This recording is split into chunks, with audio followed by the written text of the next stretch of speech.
Hello everyone, this is Robin Hattersley-Gray from Campus Safety Magazine. I'm talking with Laura Dunn from SurvJustice and Daniel Carter from the VTV Family Outreach Foundation, and we are talking about the Violence Against Women Act, the reauthorization of it from 2013, also known as the Campus SaVE Act. Now, our readers are really interested in knowing how they can comply with this law, even though the rules haven't been issued yet. So Daniel, let's start with you. Let's talk about prevention first. Well, the Department of Education has said institutions need to have a good faith effort in place by October 1st, 2014-2015 academic year to institute new educational programs covering sexual assault, dating violence, domestic violence, and stalking. And this includes primary prevention, awareness, and risk reduction programming. Primary prevention is adopted from the public health model. It's basically inoculating against the disease rather than treating the symptoms. Awareness is generally about the issues of consent, what sexual violence means. Bystander intervention is training students and others on campus to safely intervene when they see an incident of sexual violence that may be about to begin.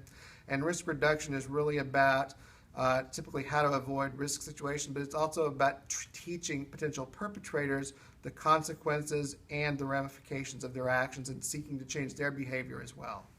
Now, Laura, let's talk about data and the reporting requirements.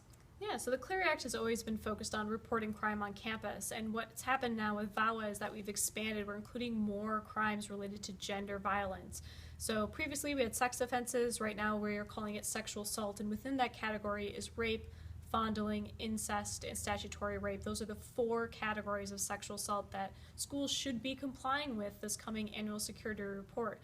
In addition to the sexual assault, there's also dating violence, domestic violence, and stalking. Stalking being a course of conduct, so several instances are counted once as an incident of stalking each calendar year. So schools are expected to keep the data and actually go back and do a good faith effort, try to get it for their last annual security report broken down into the gender violence categories. Now, Daniel, let's talk about accommodations for victims.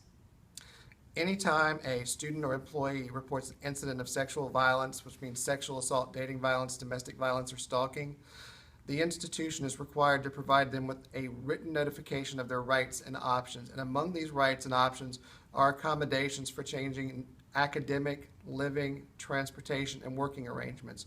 So, for example, the option to transfer from one class section to another if their assailant is in that class section, or for an employee to be relocated to a safer location, say behind a door rather than a front office, or to have their parking location changed if their estranged spouse knows their route to their office and they are at risk during that period.